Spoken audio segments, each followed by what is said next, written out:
Welcome to Basic Brewing Video. I'm James Spencer. I'm Steve Wilkes. Day 2 in Minneapolis, Minnesota. We're Surly today. No, we're not. But we're going to go to the Surly Brewery and visit with our friend Omar, who makes some great beers. Let's see what he's got going.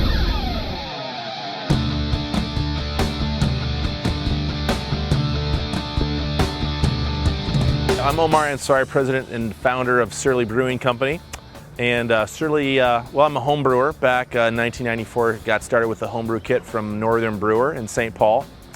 And it was around 2002, got going a little more seriously, brewed a baby beer announcement for my son Max, and a couple years later, 2004, got the idea to start up a brewery, the crazy idea. So took a couple years to get that idea into reality, and 2006 Surly sold our first keg of beer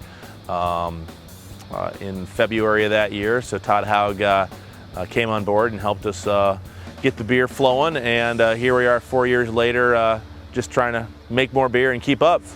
Right now we had the CO2 get filled today, and Todd's putting in a new progressive cavity pump to work on pumping out all of our spent grains. The business plan was to brew the best beer we can and make payroll. So that's kind of as much of a philosophy, I guess, as we have, is really just trying to brew great beer. So, you know, in general, a lot of the beers we brew are not to style particularly, because in some ways it seems like a bit of a constraint to say, you know, this beer should have this many hops, this beer should be, you know, this type of maltiness. So we kind of throw a lot of that out the window for a number of beers we brew, and just brew beer we think is going to be good. I guess the one key component in all of our beers is there's something Surly about it, whether that's you know, the way we brew it, or, you know, maybe it's the obscene amount of hops, or just something about the beer that makes it Surly. You know, that's one of the questions we always try and answer when we're working on a new beer, a new recipe, is, well, what makes it Surly? What makes it us? What makes it a beer from our brewery? Because we want them all to be unique and you know, certainly different beers, but trying to give it that little bit of something that makes it, I guess, one of our beers is one of the things we're always looking to do. It's a pretty basic setup. We've got our mill here, 2-roller mill. We've got a new 4-roller mill we're looking to hook up. That's kind of our next project, so hopefully that'll help out a lot of things. But same basic setup we started with. Every morning Callaway, our AM brewer, shows up around 5:30, fires up the boiler in that room. We got our 1.75 million BTU boiler. That's the old sign out front that said Surly with the keg on it.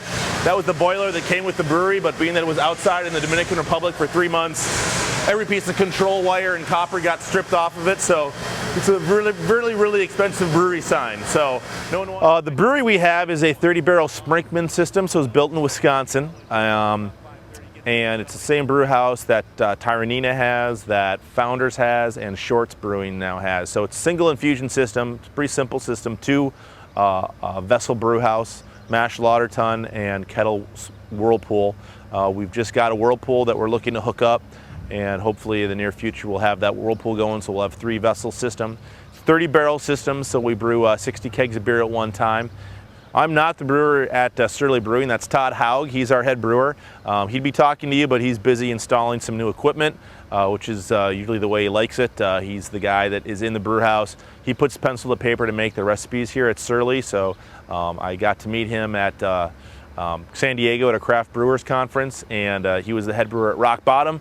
So I went and met him there, and in 2004, and still have the notes in my office that the best beers and the best brewer I'd met to date in Minnesota, and really impressed with this stuff, and tried to hire him right away on this new great plan I had to start a brewery, because I didn't, as a home brewer, didn't think I had enough really knowledge or skill to operate a commercial brewery, and he said no.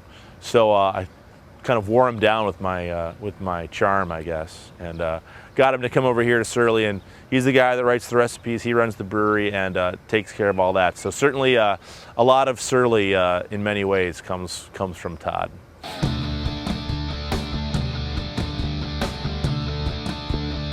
You know, I try and talk to as many people that are in the Twin Cities and in the area that want to start a brewery, that have questions for me, because I was helped a lot by local brewers and just individuals, and I think it's really key for someone that wants to start a brewery to talk to as many people as you can. Some people might say, I don't have time for you, I don't want to talk to you, you know, you're going to be a competitor.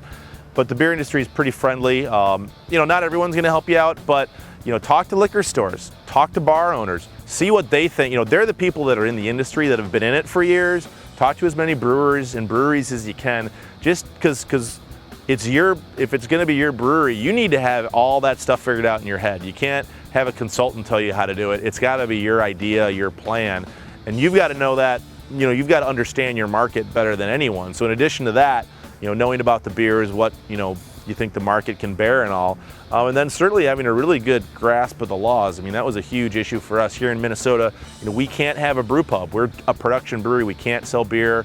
We can't sell pints. We can't sell growlers. And that certainly has made a huge difference on who we are and how we decided to grow. And it's certainly a lot of difference between each state and even in each city and each county.